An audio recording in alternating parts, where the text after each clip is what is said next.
Hey guys, welcome back to today's video. Today is Wednesday, October 18th, 2023, and just around a week ago, Kari Lake, the failed 2022 Republican nominee for governor in the state of Arizona, has officially announced her bid for United States Senate in the upcoming 2024 Senate elections. Now, we've known for a while, months even, that Kari Lake has been actively considering a Senate bid. Ever since losing the governor's race back in 2022, Kari Lake has floated her possibility of remaining invested in Arizona politics. Now, her first discussion around the 2024 race was when she endorsed a county sheriff on the GOP side, Mark Lamb, who has been running for this seat for quite some time and is presently serving as a county sheriff in the state of Arizona. When she first endorsed him in this Senate race, it was a big deal because Kari Lake had just come off from being one of the most well-recognized Republican figures across the state of Arizona. But then she walked back the endorsement and freely and openly discussed the possibility of running for United States Senate. Then, on October 10th, 2023, Kari Lake officially launched her bid to be Arizona's next United States Senator. For a bit of context, the current Senate seat up in 2024 is held by Senator Kyrsten Sinema, an independent who used to be a Democrat who won her election back in 2018 after serving multiple terms in the House of Representatives. Now, Kyrsten Sinema, who's been long pushed out of the mainstream Democratic Party for her inability to work with many members of the Democratic caucus, or rather, not necessarily inability, but unwillingness to cooperate and move on the party line to a point where she ended up leaving the party. It doesn't help the fact that polling data seem to suggest that Kyrsten Sinema was on track to lose the Democratic primary against potentially any other contender. In fact, in a head-to-head matchup against quite literally anyone, they saw Kyrsten Sinema losing, and as a result, she pulled out of any possibility of being on the Democratic side. Now, with this decision to move independent spurred a lot of conversation about how Republicans would ultimately have the upper hand. And for a while, I believed this narrative to be true. Kyrsten Sinema had come from the Democratic base, and it felt like she would pull more from Democrats than she would Republicans. But her approval rating is quite high amongst independents and Republicans, very low amongst Democrats. And something tells me the polling data and electoral statistics seem to suggest that Kyrsten Sinema, should she decide to run, will still keep this race competitive by potentially pulling from both sides of the aisle. Now, I look at this and say, Kyrsten Sinema has a possibility that she might run for re-election, but I do want to caution and say that she has not officially declared her intention to run for re-election. Every senator has to file paperwork, so this is not a very big deal that she has filed paperwork, but what will be a big deal is whether or not she decides to run. But Republicans were looking at their end of things and wanted to ensure that they were going to win this Senate race, Kyrsten Sinema or not. But with Kari Lake potentially on the ballot, as suggested by my numerous conversations around Kari Lake's candidacy before, it seems as if they are okay throwing away the race. Now, that makes it seem like there was no opposition to Kari Lake running for United States Senate. I will say that the mainstream GOP wasn't exactly thrilled about Kari Lake running in the first place. The Politico article puts it best. National Republicans knew Lake was unbeatable, so they joined her. It's very similar to how she was an undefeatable force back in 2022 when it came down to the Republican primary. Even major endorsements from prominent Arizona officials, including Vice President Mike Pence, endorsing against Kari Lake. Kari Lake went on to win the nomination and make it to the general election. But specifically within this Senate election, because Kari Lake has built up a reputation that the 2022 governor's race was stolen from her, and here's the governor result from 2022, she ran against Katie Hobbs, who arguably had a campaign that was unorthodox, didn't campaign as much as people might expect, largely because she didn't think that she had to, and as the results seem to suggest, that ended up being the case, surprisingly enough. But Katie Hobbs not performing well in the in the general election following the Democratic primary was worrisome to many mainstream Democrats, to many prominent Democratic officials, and they expected Kari Lake to win, and so did Kari Lake. So when Kari Lake loses this election, despite the year supposedly going to be this red wave year, brilliant year for the GOP, many major pickups, Kari Lake went on the extremist end and said the election was stolen from her. She continued holding rallies, continued doing speaking engagement, continued making a name for herself, one that Republicans recognized for the 2024 Senate race as their favorite. Even before she announced, hypothetical polling was conducted between her and many other candidates. Whether it's JL Partners or Emerson College, Kari Lake continuously dominated the field when it came down to the Senate nomination, even beating out the former Senate nominee from 2022, Blake Masters, who is actively considering a bid for 2024 yet again. And even against the candidate who she endorsed back earlier on this year, Mark Lamb is losing to Kari Lake, and it looks like she's going to go on to be the nominee now that she has received the endorsement from President Donald Trump, who is running far, far ahead in the Arizona GOP primary with a 39-point advantage on average in this state. Now, Kari Lake, as a failed candidate from 2022, doesn't come into 2024 with any type of electoral mandate. It would be one thing if she was actively serving in the position as Arizona governor, but it's another thing if she says that she is the Arizona governor while never being able to be sworn in office because there was no legitimate concern surrounding the validity of this election. Katie Hobbs fairly won the Arizona governor's race. That's not up for debate, and I think that any conversation around it only continues to embolden extremist members of the right wing and make Kari Lake less electable. I think Republicans are starting to catch on to this. And Kari Lake herself, even though she has been endorsed by Donald Trump, she has started to walk back many of the statements that she has made. She has started to lean in to non-election denialism, started to lean in to a more moderate, more centrist approach.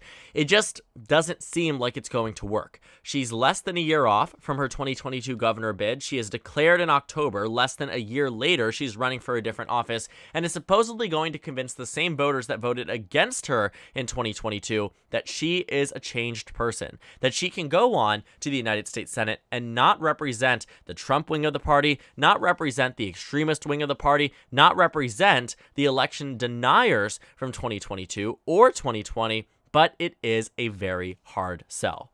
She's trying, though. She's looking for the endorsements and support from the establishment in the GOP in Arizona. You're talking very prominent officials across the state, people like Governor Doug Ducey, or former representatives or current representatives who hold some weight in their hometowns and congressional districts. Because so far, even though she's on track very easily to win this nomination, her endorsements exist solely with the president of the Arizona Senate, one state senator from the state of Arizona, one U.S. senator from Wyoming, and former President Donald Trump. And then you have the 2022 Arizona Attorney General candidate who lost his election by just a few hundred votes. So a failed candidate, a losing president from 2020, a senator from Wyoming, one state senator, and the president of the Arizona Senate, a very, very narrow election here too, because Kari Lake dragged down the national GOP. And you look at this and say, Kari Lake is far from being supported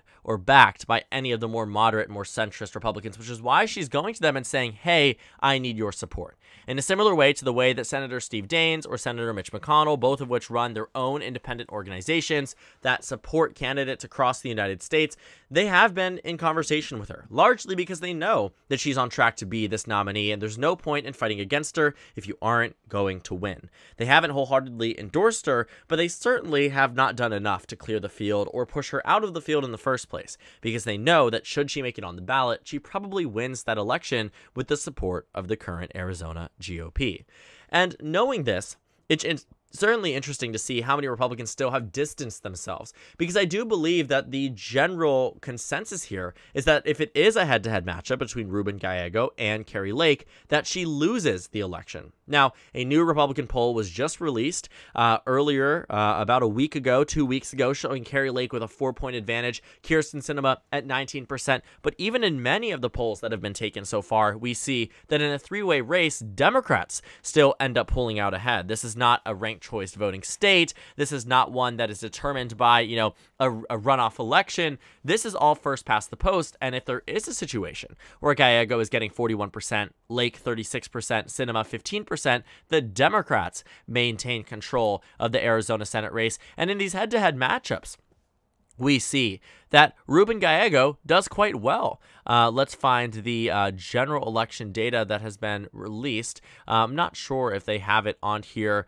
just yet, but there has been general election data, right here, that shows Ruben Gallego and Kari Lake either neck and neck, Republican poll that showed him losing by 4 points if Sinema decides to run, and then a Democratic poll that shows him up 5 points. I would say the average right now is around the middle. You're talking about Democrats being ahead by 2 to 3 points, which makes sense, right? Arizona is a swing state, it's competitive, and Kari Lake did in fact almost win the governorship. Had this state gone 1% differently, Kari Lake would be the governor today and probably not running for U.S. Senate and honestly being Donald Trump's vice president at that point in time.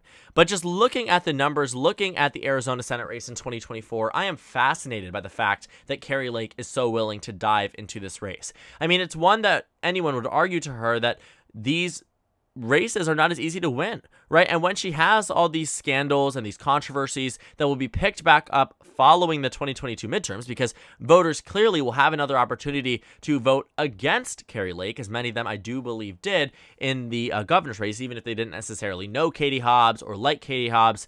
At the end of the day, many independents who were fearful of a Kari Lake administration, many Democrats who just turned out because they did not want Kari Lake to be the governor of the state of Arizona. Every single vote mattered in that state, and ultimately, we found that she was very, very disliked. Voters didn't want her, and it seems as if politicians don't either. Now, in terms of getting her endorsement, she started to, pull away from criticisms of John McCain, started to pull away from wholeheartedly endorsing Donald Trump. I mean, she's going around not only within the state of Arizona, but nationally, too. I mean, we've talked about this. She has spoken with John Barrasso, who has endorsed her, and he's the number 3 Senate Republican. You also see that she has spoken with Steve Daines. She has spoken with Mitch McConnell. She has made a name for herself both in the state of Arizona and now nationally, and we will be very closely watching her race.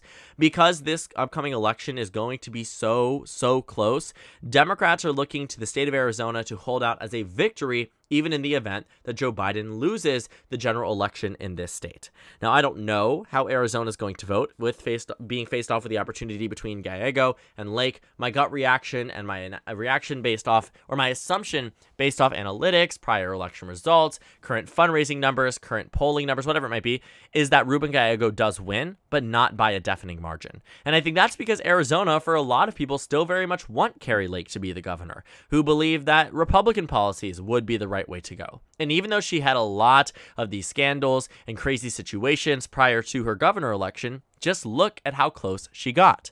Now, all, of course, keeping in mind the context that Kari Lake was leading in every single poll leading up to Election Day, was on average up 4 to 5 points, was doing quite well against Katie Hobbs, all for it to collapse on Election Day. And that's where I think the power is lying in those voters that don't exactly let on, number one, how they're going to vote in a poll, but also, number two, that saw Kari Lake as an immediate threat, that saw Kari Lake as someone who was not the best candidate for 2022, and they voted against her even if Katie Hobbs did not run the best campaign. I imagine that in this 2024 Senate race, we will see a lot of attention and focus should Kari Lake make it into the United States Senate. I think a lot of Democrats would be fearful about how she might use her platform here. Kyrsten Sinema has yet to announce, and Democrats are looking across numerous states to figure out where they're going to fund, what they're going to fund. Right now, Ruben Gallego is the presumptive nominee for the Democratic Party. The 2024 Senate race in the state of Arizona is going to be amongst the most competitive and interesting this election cycle, because we're already starting to see candidates return to the spotlight and a possibility of a resurgence of Blake Masters for Senate campaign in 2024. We are in a position where Arizona will tell us how the rest of the country is going to go, where Arizona is going to serve in a way as a proxy to compare the way that voters view people like Donald Trump, view candidates like Kari Lake, and whether people still care, whether they would care on a Senate level versus a governor level. For instance, the Senate race that occurred in the state of Arizona that coincided with the same ballot as Democrats in the state, or in the governor election, we can see here that Arizona went blue by 5, right? Mark Kelly blew Blake Masters out of the water. It was a very, very deafening margin, especially given the circumstance of the year and his previous election result in 2020, which was a 2.4% margin. From turning 2.4 to 5% in a national environment, roughly 8 points to the right of the nation from 2020 is impressive.